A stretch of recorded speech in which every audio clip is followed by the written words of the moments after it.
닮기, 예수 닮기라는 제목으로 우리 함께 내용 나누도록 하겠습니다. 여러분, 이런 말이 있습니다. 하수는 결과를 묻고, 중수는 과정을 묻고, 고수는 의도를 묻는다.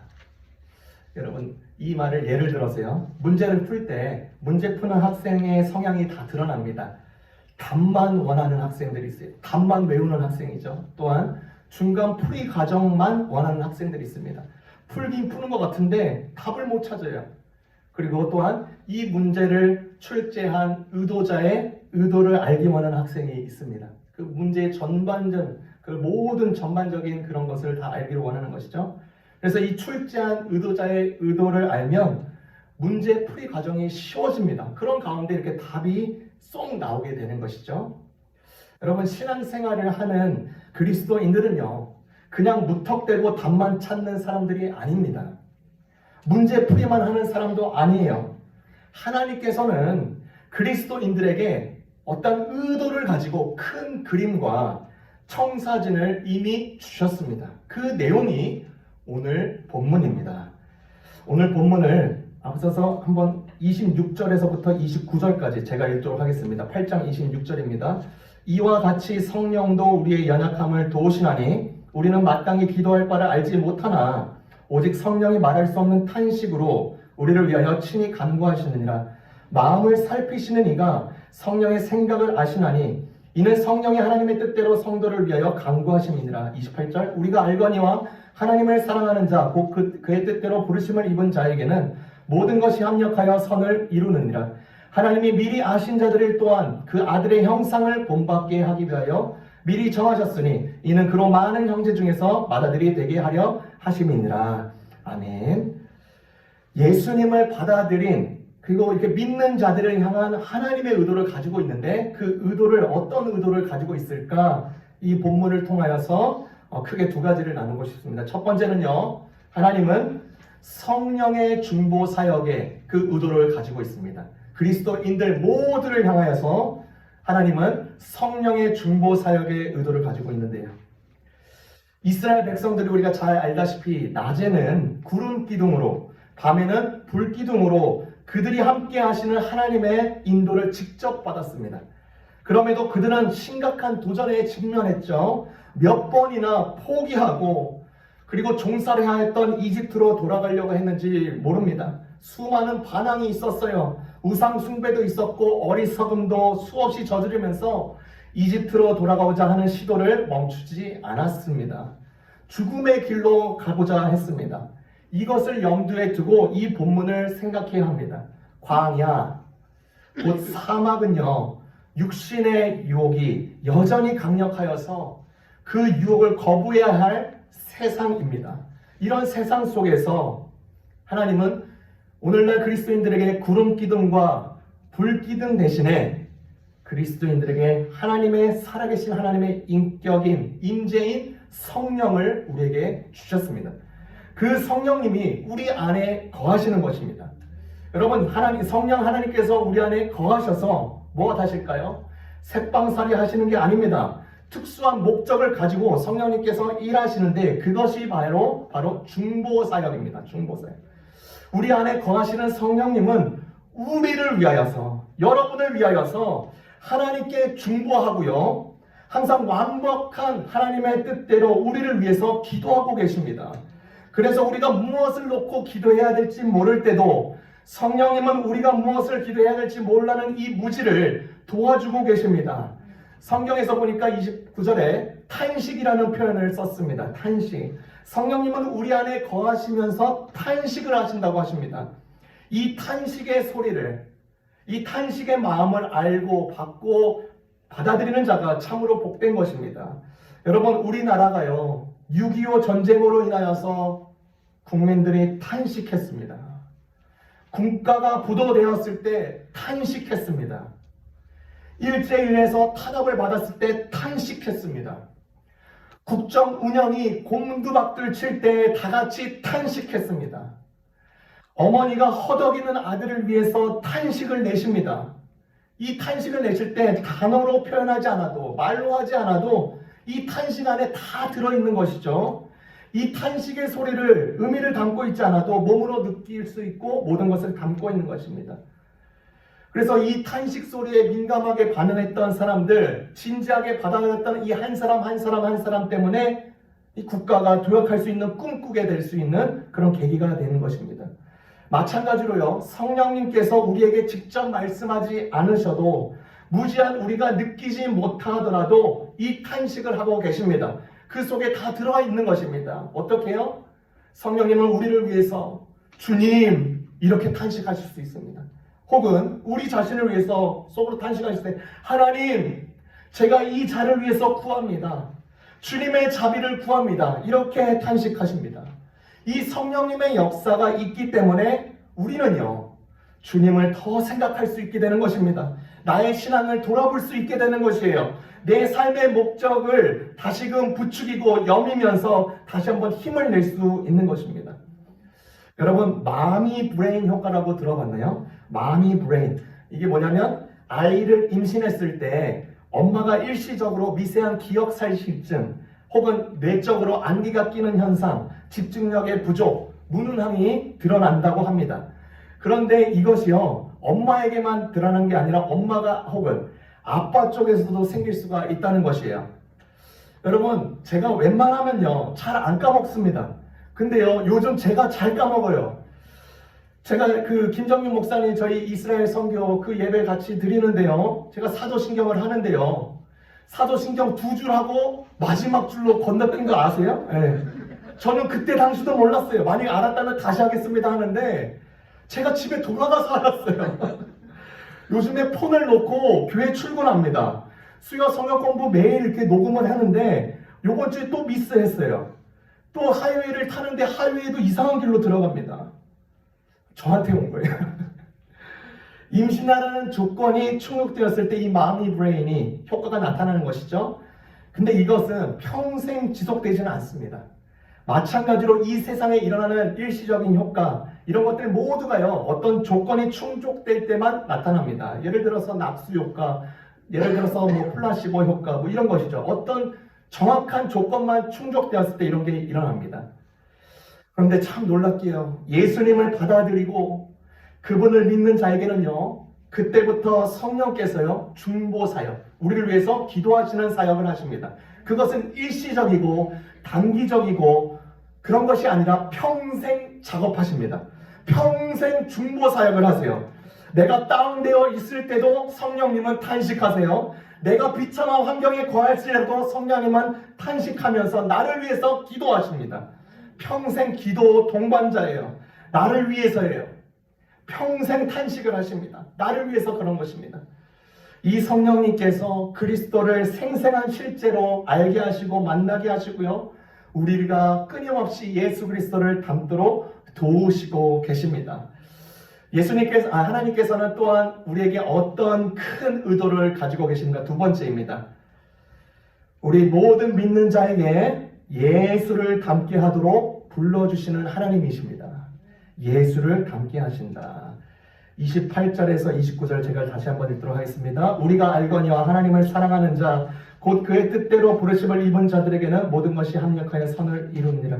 하나님이 미리 아신 자들을 또한 그 아들의 형상을 본받게 하기 위하여 미리 정하셨으니 이는 그런 많은 형제 중에서 맏아들이 되게 하려 하심이니라. 여러분 많은 믿는 그리스도인들이여 가장 사랑하는 성경 구절 중에 하나가 이 로마서 8장 28절입니다.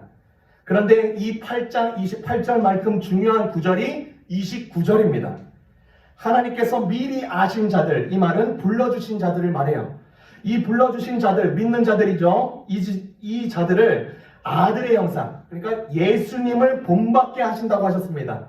그리고 구절의 밑에 보니까 이 이유가 있는데 많은 형제 중에 맏아들. 그런데 원문에 보니까 많은 형제와 자매가 생략되어 있어요. 자매. 그러니까 brothers and sisters.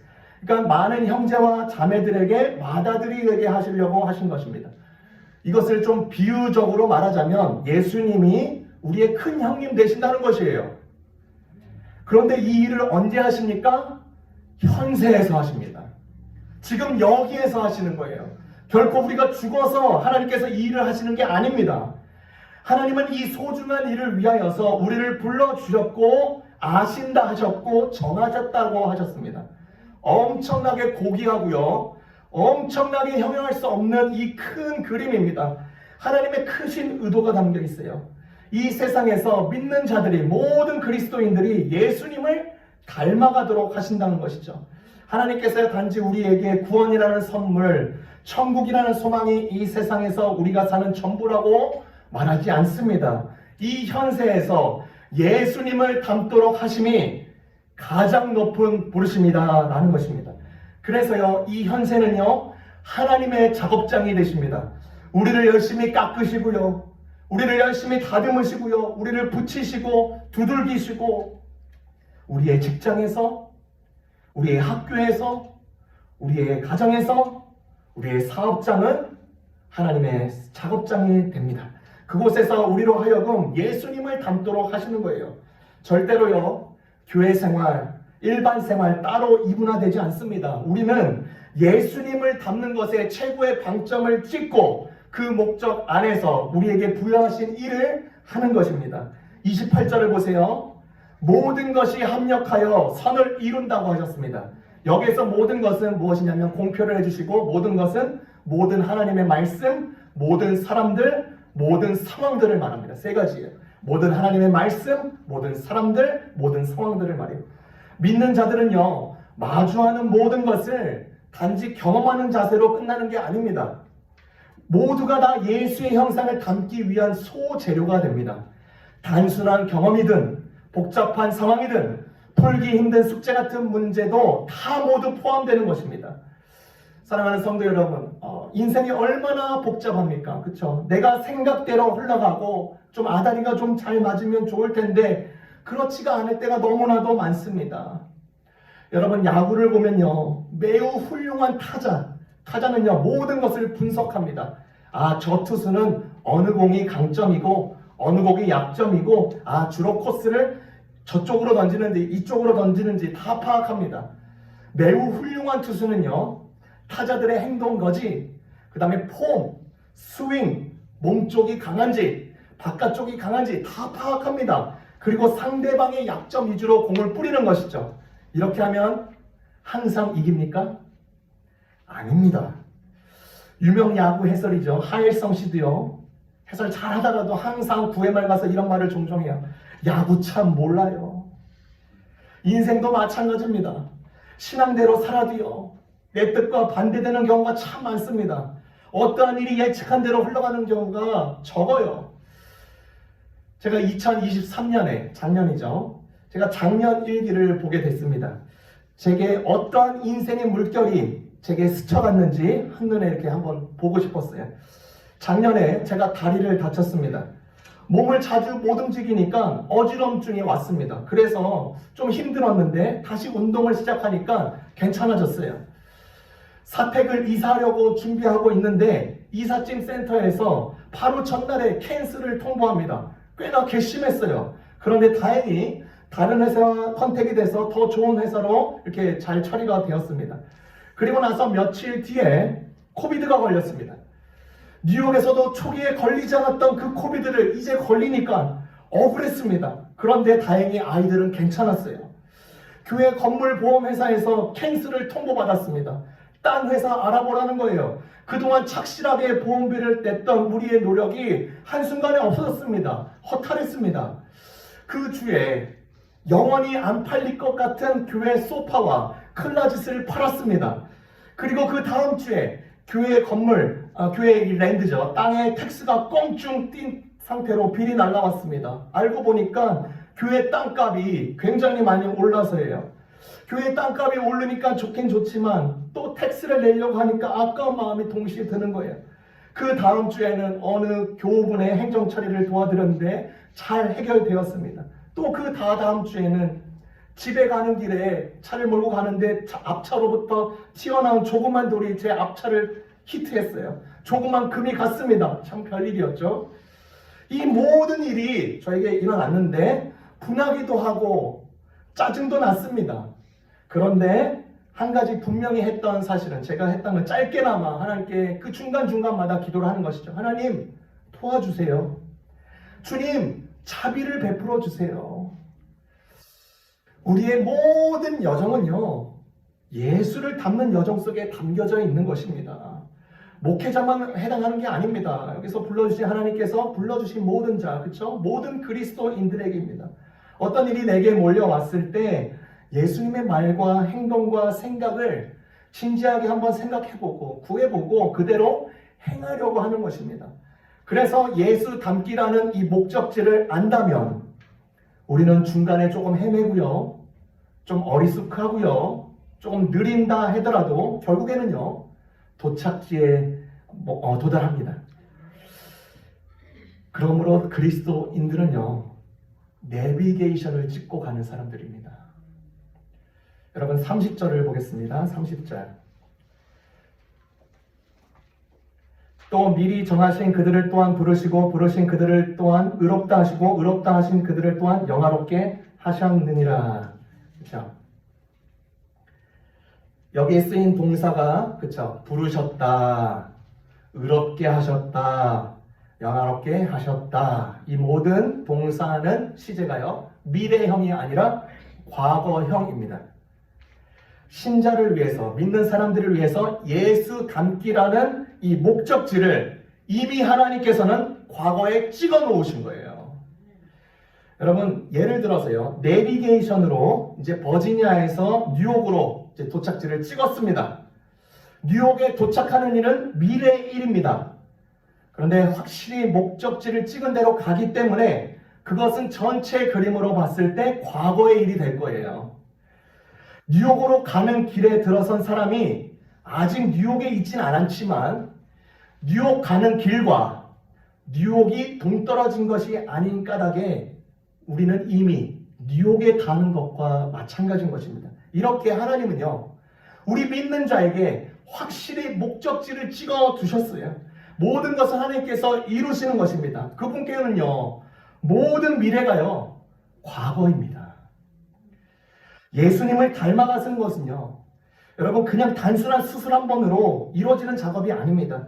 이 작업은요, 단순히 우리를 로봇으로 바꿔서 반사적으로 도덕적인 행동을 하게 만드는 것이 아닙니다. 예수님처럼 닮아가고 되는 것은요, 길고 느린 성장의 과정입니다. 아프리카 속담에 이런 말이 있습니다. 빨리 가려면 혼자 가고 멀리 가려면 같이 가라.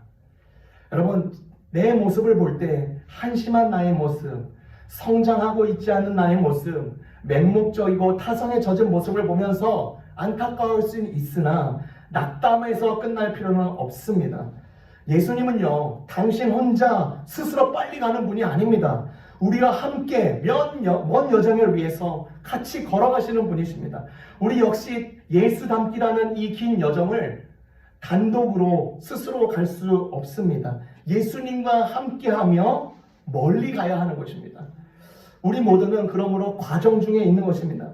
목적지로 가는 중에 있습니다. 이 과정은요, 평생 과정이고요, 이 땅에서 완성되지가 않습니다. 예수님이 다시 오실 때 완성돼요. 우리 모두는 한 명씩 한 명씩 그 광경을 볼 것이고 또한 예수님이 하시는 일을 볼 것입니다. 여러분, 오해하지 마시길 바랍니다. 그리스도와 닮아간다는 것, 우리의 모든 성격을 버리고 생각 없는 복제물이 되라는 말이 아닙니다. 하나님은 우리에게 각각 독특한 성격을 주셨어요. 그리스도를 닮는 것은요, 성격을 바꾸는 것이 아니라 이 인격을 개간하고 개발하는 것을 말합니다. 그분의 성품에 참여하는 것을 말해요. 이 모든 일은요, 우리 스스로 예수님의 성품을 만들 수가 없습니다. 새해 새 결심으로, 의지로, 그리고 좋은 의도는요, 늘 무너지고 녹아서 없어버리고 맙니다. 우리 스스로 만들 수 있는 게 아니에요. 하나님께서 우리의 삶에서 보고 싶어하는 이 변화는, 그리고 그 일으킬 수 있는 힘은 예수님에게 있는 것입니다. 그래서 예수님이 말씀하시기를 마태복음 11장 29절에 직접 이렇게 말씀하십니다. 내게 와서 배우라. 내게 와서 배우라. 예수님은요, 우리의 마음을 빚으시고요, 우리의 지성을 깨우시고요, 우리의 판단력을 성숙하게 만들길 원하십니다. 그분의 말씀으로 그렇게 이루십니다. 그리고 그분께서 우리 각자에게 허락하시는 사람들을 통해서 그렇게 이루십니다. 여러분, 하나님은요, 이 예수 닮기, 이 과정에 얼마나 적극적이고 얼마나 지금 에너지를 쏟고 계신지 모릅니다. 여러분, 예수님을 십자가에 참혹하게 죽게 하신 하나님이 자기 자녀들을 위한 이 영원한 목적에 걸리적거리게 하는 모든 방해물이나 장애물을 그냥 못 본 채 그냥 내버려 두실 것 같습니까? 아닙니다. 절대 불가능합니다. 하나님은 그렇게 안 하십니다.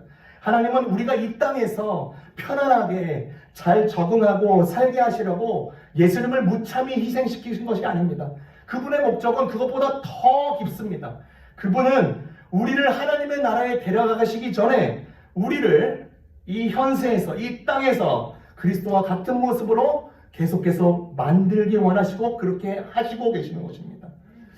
여러분, 항구는요, 배가 있어야 항구입니다. 그런데 이 배가요, 항상 항구에만 있으면 어떻게 됩니까? 그 배는 정물화되어서 폐선에 불과하고요, 나머지 이제 그 항구도 폐항이 되어버리고 마는 것입니다. 배는요, 항구에 있을 때 가장 안전할지라도 바깥으로 나가서 모든 상황을 겪지 않으면 배가 아닌 것입니다. 28절에서 나오는 이 모든 것은 모든 상황을 또한 의미한다고 했습니다. 신자, 이 믿는 자들에게는요, 모든 상황이 주어집니다. 보기에 최악인 상황도 펼쳐질 수 있어요. 여러분, 성경 인물들을 보세요. 하나님은요, 요셉을 감옥에 갇히지 않도록 하실 수 있었습니다. 하나님은 다니엘이 사자굴에 들어가지 않게 하실 수 있었습니다. 예레미야가 구덩이에 던져지지 않도록 하실 수 있었습니다. 하나님은 바울이 탄 배가 3번이나 부서지는 것을 막을 수 있었습니다. 하지만 하나님은 그렇게 하지 않으셨습니다. 그분은 이 상황과 모든 문제들을 사용하셨고 그 결과 그들은 모두 하나님께 더 가까이 가게 되었습니다. 여러분, 배는요, 사실 바다를 항해할 때보다 항구에 정박해 있을 때 더 안전합니다. 그렇죠? 그렇지만 항구를 떠나지 않는 배는 더 이상 배가 아닌 것입니다. 그러므로 마찬가지로요, 그리스도의 삶은 확신이 아니라 믿음의 삶이고요, 안전이 아니라 위험 감수의 삶이고요, 궁극성이 아니라 소망의 삶이고요, 안전한 곳에 도착하기보다는 길을 가는 삶입니다. 이는 마치 이스라엘 백성들이요, 광야에서 가나안 땅을 가는 여정과도 같습니다. 우리가 이 모든 여정 속에서 예수님을 닮는 것이 하나님의 강력한 소원이 되십니다. 이 예수님을 닮기에 힌트가 되는 이야기가 있습니다. 마르다와 마리아 이야기입니다. 여러분, 마르다와 마리아 이야기 잘 아시죠? 예수님께서 이 마르다와 마리아 자매 집에 방문한다는 소식을 듣고요, 마르다나 마리아는 자매는 이 온통 준비에 여념이 없었습니다. 마르다는요, 섬김에 너무 정신이 팔려 있었습니다. 혼란스러운 마음으로 일하고 있었습니다. 속이 어질러진 상태에서 밖을 정돈하는 것 같았어요. 이 마르다의 문제점은 바쁜 몸이 아니라 바쁜 마음이었습니다. 반면 마르다의 동생 마리아는 예수님이 오시자 하던 일을 멈추었습니다. 마리아는 섬김을 멈추고 예수님의 발치 근처에 앉았습니다. 마리아는 예수님과 함께하는 시간을 포기할 수가 없었어요. 예수님께서 마태복음 11장 아까 말씀드렸던 내게 와서 배우라 이 말씀처럼 마리아는 예수님의 말씀을 듣고 배우고 그것을 마음에 새기고 그것 친밀한 가운데 거하기를 원했습니다. 마리아가 그래서 예수님의 말씀에 귀 기울이고 예수님의 발치에 앉은 덕분에 더 많은 힘과 인내와 충성과 열정을 가지고 더 생산적으로 주님을 섬길 수 있게 되었습니다. 어디에 나오죠? 요한복음 12장에 나옵니다. 예수님이 죽기 며칠 전에 그가 가진 향유 옥합을 그의 발에 부르면서 미리 장례를 기념합니다. 결국요, 예수님을 닮기 위해서는 예수님과 함께 할 수밖에 없습니다. 예수님의 말씀에 거해야 됩니다. 예수님과 함께하는 시간을 확보해야 합니다. 그 외에 다른 모든 방법은요, 다 모두 거짓입니다. 결론을 내립니다. 하나님은요, 우리 모든 믿는 자에게 영원한 목적이 있다라고 말씀하셨습니다. 예수 닮기입니다. 그 일을 위해서 그분의 말씀을 주시고요. 사람들을 붙여주시고요. 또한 상황들을 예비하십니다. 여러분, 예수님에게 가서 배우십시오. 그분과 함께하는 시간은요, 절대로 낭비가 되지 않습니다. 그분의 아들의 목숨을 바꿀 정도로 그 귀중한 시간이 되는 것입니다. 여러분, 잘 산다는 것의 핵심은 성취와 소유와 안락함 이런 수준을 넘는 것입니다. 그런 것들은요, 현실적이지만 피상적입니다. 잘 사는 것의 핵심은 예수님을 닮음으로, 닮아감으로 거기서부터 흘러나오는 모든 것입니다. 주님을 닮음으로 그 사랑이 우리에서부터 계속해서 흘러나오는 것입니다. 이 복된 은혜가 우리 가운데 충만하여지기를 주님의 이름으로 축원합니다. 기도하겠습니다.